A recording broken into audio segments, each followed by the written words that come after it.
In this video, we went from this to this.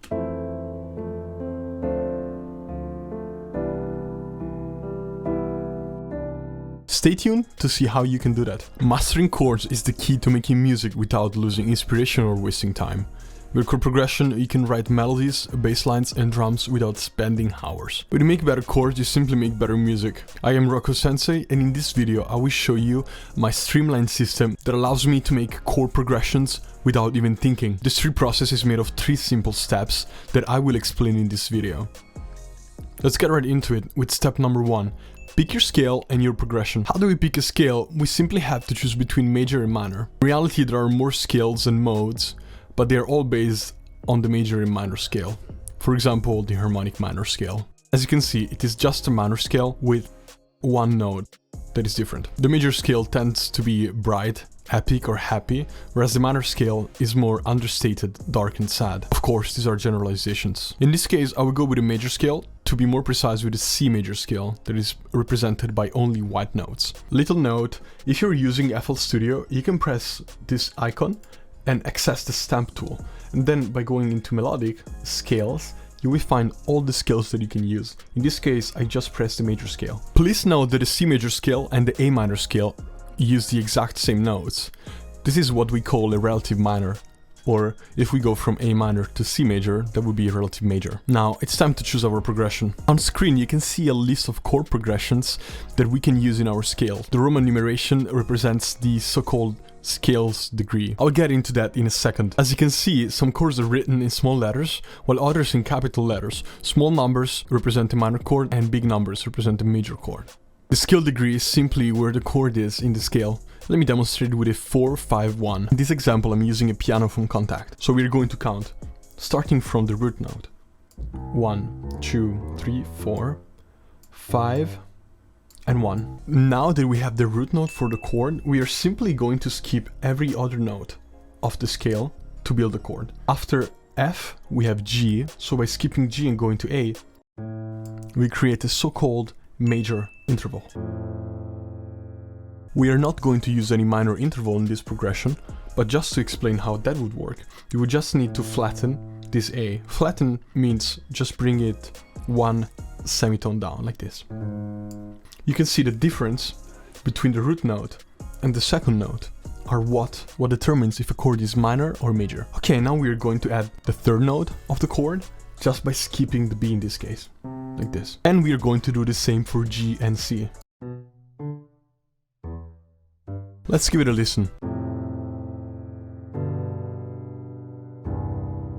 Do not worry about how this chord progression sounds now. By the end of the video, we will adjust this progression so much that it will almost be unrecognizable. Okay, we're done with the first step. Now, it is time to make this progression sound a little better, which is our point number 2. To improve the quality of a progression, chords have something called voicing. Every chord has multiple voicings, and a voicing is simply how we decide to move the notes in a chord. Let me demonstrate. No matter where the C is, this chord will always be a C major. The same goes for other notes. Let me demonstrate. Despite the C being in another octave, this chord is still a C major. The main idea is to transpose the note in the progression as close as possible to one another. Let me demonstrate. Now we can do an inversion on the 5th and bring the D down like this, so that they are closer. We could also take the C and bring one octave higher, so that they are closer. Let's have a listen. Okay, if we can't find any close note, we can add notes to the chord. Technically speaking, the chord will become a 7th, 9th or 11th, but I don't want to make it too hard. I'm going to give you a simple method. Just add the chords that are in the scale. For example, we could add this B here. That would turn the C into C major 7th. We can also decide to copy notes and play them in multiple octaves. For example, we can take the bass note and bring it one octave down. And then we could decide to also have the C playing 2 times like this. And by experimenting, we could try to copy this F and play it even here. Let's have a listen.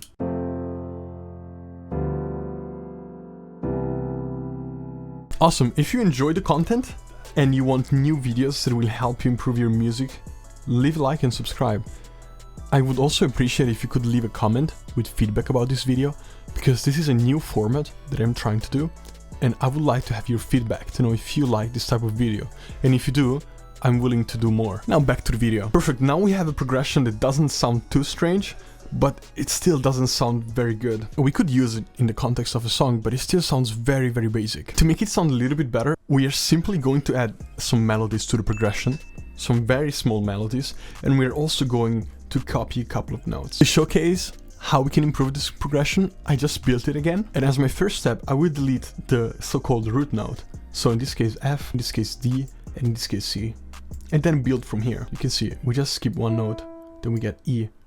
But you see there is an F here and then an E, so I can bring this E here. It would probably sound good. Do the same here, the same on C, and we keep skipping.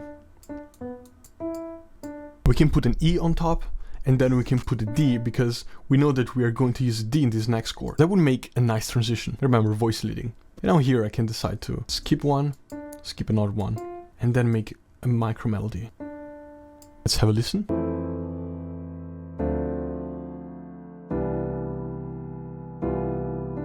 Okay, this was good, but I think the F is not good. So I'm going to replace the F with an E. Why? Because remember, from this C chord we are going back to F, and there is an E on top. So that will create tension.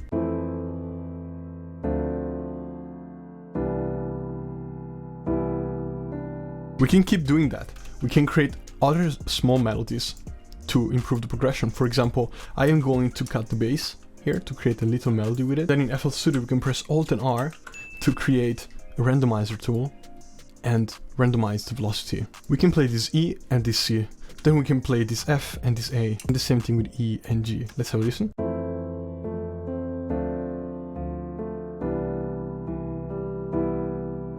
Okay, now we have a decent sounding chord progression. We can start adding a little melody on it. So what I would do is that I would try to find on a higher octave one note that I like. For example, a note that I like with F in this case would be E.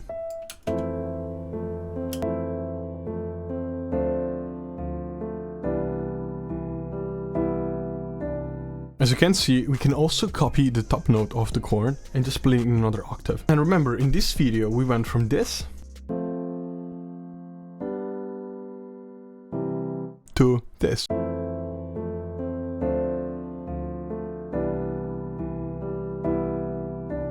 This is only the first video about chord progressions that I am doing on this channel. If you are interested on more chord progression videos, music theory videos, sound design videos, drum videos, melody videos, whatever, don't forget to subscribe so that you won't miss any valuable information, and I will see you next time.